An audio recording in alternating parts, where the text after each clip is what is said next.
حجاج بن یوسف بڑا ظالم شخص ہے۔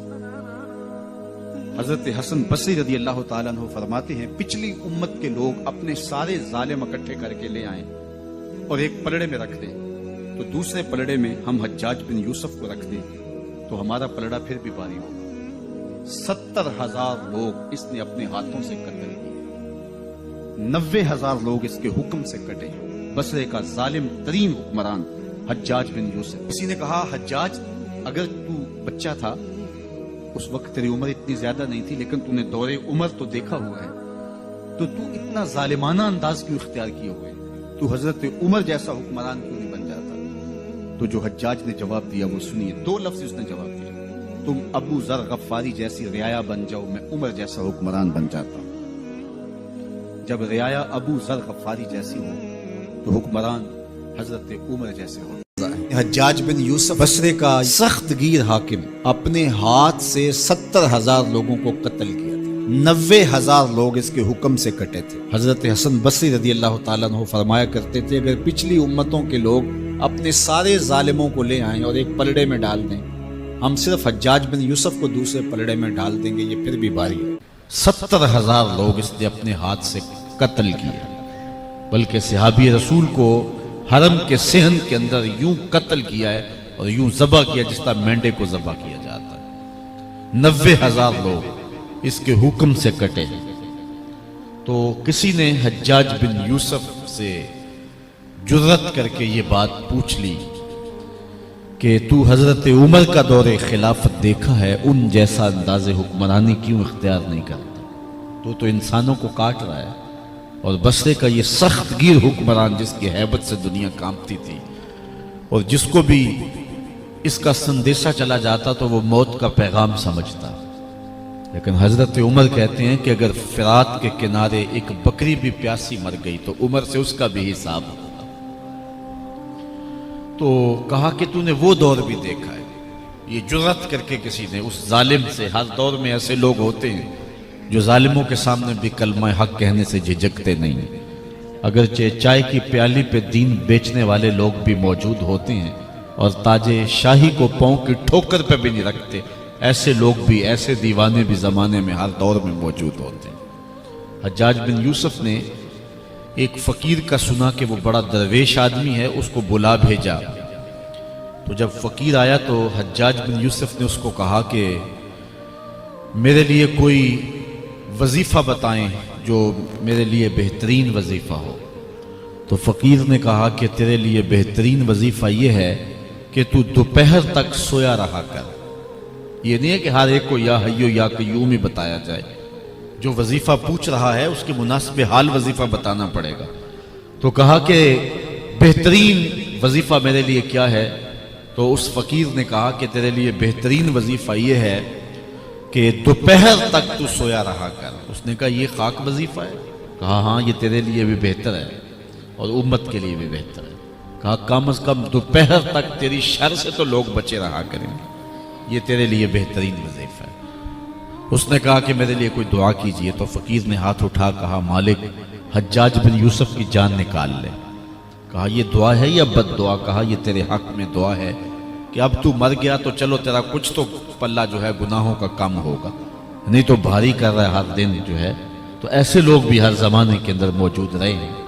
تو حجاج بن یوسف کو کسی نے کہا کہ تو نے حضرت عمر کا زمانہ دیکھا ہے، ان جیسا انداز حکمرانی کیوں اختیار نہیں کرتا؟ تو اس نے 2 لفظوں میں جواب دیا تھا، سننے کے قابل ہے۔ اس نے کہا تھا تبازروا اتعمر لکم، تم ابو ذر جیسی رعایا بن جاؤ، میں عمر جیسا حکمران بن جاتا ہوں۔ جب رعایا ابو ذر غفاری جیسی ہو تو حکمران حضرت عمر جیسے ہوتے۔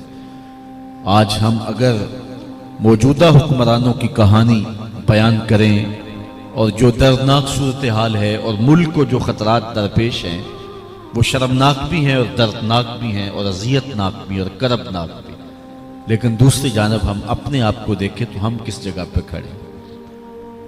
آج بحیثیت قوم ہماری پوزیشن کیا ہے اور ہماری اخلاقی پستی اور زبوحالی کس درجے تک ہے؟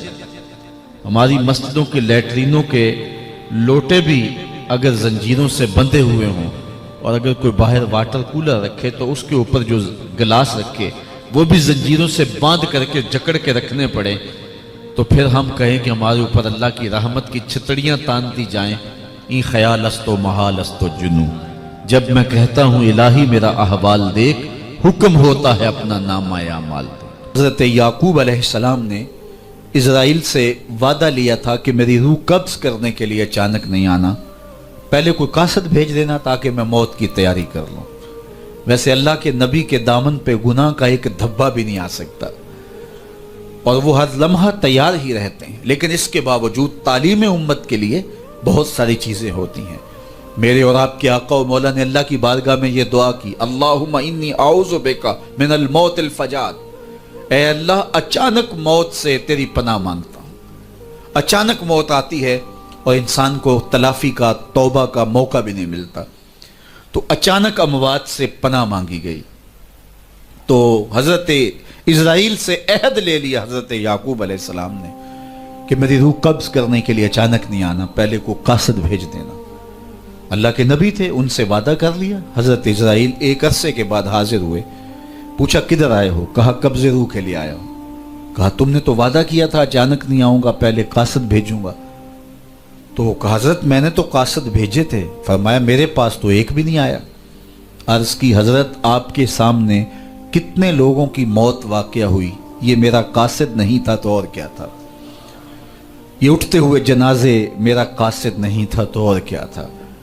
آپ کی داڑھی میں سفید بال اترائے، یہ میرا قاصد نہیں تھا تو اور کیا تھا؟ جب بینائی کم پڑنے لگے، جب اعضاء مدمحل ہو جائیں، جب چلتے ہوئے ٹھوکنے لگے، جب بولتے ہوئے لکنت آنے لگے، جب یادداشت کھونے لگے، تو سمجھ لو پیغام موت آ گیا۔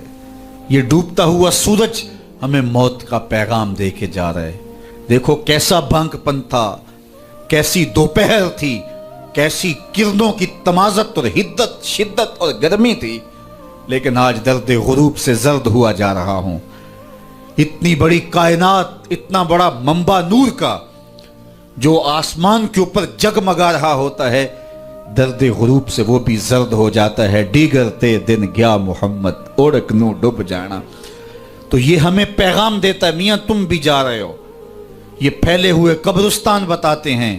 حضرت سیدنا غوث اعظم رضی اللہ تعالیٰ عنہ فرماتے ہیں جاؤ قبرستانوں میں جا کے دیکھو کیسے کیسے حسینوں کی مٹی خراب ہو رہی ہے، جو بدن پہ چٹکی بھی نہیں پڑنے دیتے تھے مٹی کی، آج ان کے کفن بھی تار تار ہو گئے۔ یہ ڈوبتا سورج، یہ اٹھتے جنازے، یہ پھیلی ہوئی قبریں، یہ بڑھاپا، یہ بالوں کی سفیدی، یہ کمر کا خم، یہ آنکھوں کی بینائی کا کم پڑ جانا، یہ اعضاء کا مدمحل ہو جانا، یہ چلتے ہوئے ٹھوکنے لگنا، بولتے ہوئے لکنت لگنا، یہ سب کچھ موت کا پیغام ہے۔ حضرت عمر بیٹھے تھے دربار میں، ایک شخص آ کے کھڑا ہو گیا، یا عمر لا تنسا موتک، عمر اپنی موت کو نہیں بھولنا۔ حضرت عمر یوں کانپتے ہیں جس طرح بید کی شاخ کانپتی ہے۔ اللہ اکبر۔ کہا میاں روز آ جایا کر اور مجھے روز یہ میسج دے دیا کر۔ بھری بزم میں وہ آ کے کہتا ہے عمر موت کو نہیں بھولنا۔ مہینے کے بعد مشاہرہ بھی دیتے ہیں۔ ایک دن آیا، اس کا شکریہ ادا کیا، مشاہرہ دیا، آج کے بعد نہیں آنا۔ مجھ سے کوئی گستاخی ہو گئی؟ نہیں۔ کوئی اور شخص آنے لگا؟ نہیں۔ تذکیر موت کی ضرورت نہیں رہی؟ فرمایا نہیں۔ تو پھر مجھے چھٹی کیوں دی جا رہی ہے؟ تو حضرت عمر روئے، داڑھی پہ ہاتھ رکھا، ایک بال الگ کر کے کہا یہ دیکھ میری داڑھی میں سفید بال آ گیا، اب تیرے آنے کی ضرورت نہیں ہے، یہ بال ہی مجھے چین سے نہیں بیٹھنے دے گا، ہماری تو پوری داڑھی بھی سفید ہو جائے نا۔ میاں صاحب بولے ہڈیاں کمبن گوڈے کھڑکن تے اڑ گیا لک تیرا، اجے بھی بدیوں باز نہ آئیوں جیو مرد دلیرا، فما اسبرہم علی النار۔ اللہ قرآن میں فرماتا ہے لوگوں کا آگ پہ کتنا حوصلہ ہے، کتنا حوصلہ ہے لوگوں کا آگ پہ۔ کہتے ہیں دیکھو دیکھی جائے گی، کہتے ہیں دیکھ لیں گے۔ کوئی کہتا فلاں بخشا گیا تو میں بھی بخشا جاؤں گا، کوئی کہتا یہ جہاں مٹھا اگلا کس نے ڈٹھا، جاؤ قبرستانوں میں پوچھو دیکھا ہے کہ نہیں دیکھا ہے، کتنے کتنے حسینوں کی مٹی خراب ہو رہی ہے۔ تو قبل اس سے کہ وہ وقت آئے کوئی حجت باقی نہ رہے، مجھے اور آپ اپنی زندگی کو اللہ کے حضور سپرد کرنا ہے، اور موت کا ذائقہ ہر ایک نے چکھنا ہے قبل اس سے کہ وہ وقت آ جائے اور پھر پچھتاوا ہو۔ آج میں اور آپ اپنی زندگی کو اللہ کے حضور پیش کرنے سے پہلے اپنے آپ کو تیار کریں۔ دو چیزیں دل کا زنگ اتارتی ہیں، کثرت کے ساتھ موت کی یاد اور قرآن مجید کی تلاوت۔ ادارۃ المصطفیٰ کی فکر لوگوں کو معاد سے جوڑنا اور کتاب اللہ سے ان کو مربوط کرنا ہے، اور اسی فکر کے اوپر ملک کے بلکہ دنیا کے ایک ایک گوشے پہ اس پیغام محبت کو پھیلایا جا رہا ہے، تاکہ اگر ہم اپنے دلوں کو مصفہ کرنا چاہیں، اپنے باطن کی پاکیزگی اور طہارت کا ساماں کرنا چاہیں، تو ہمیں یہ کرنا ہوگا۔ اور یہ نسخہ دلوں کی پاکیزگی کا، دلوں کی صفائی اور ستھرائی کا، یہ ہمارا کوئی ایجاد کردہ نسخہ نہیں ہے، یا کسی سنیاسی بابے کا نسخہ نہیں ہے، یہ دل و قلب و نگاہ کے مرشد اولین کا بتایا ہوا نسخہ ہے، دلوں کے طبیب کا بتایا ہوا نسخہ ہے کہ اگر آپ اپنے دل مصفہ کرنا چاہیں، باطن صاف کرنا چاہیں، تو قرآن مجید کی تلاوت اور کثرت کے ساتھ موت کی یاد، یہ تمہارے دلوں کو پاک۔ مائے نی میں کنوں آکھاں درد بچھوڑ دا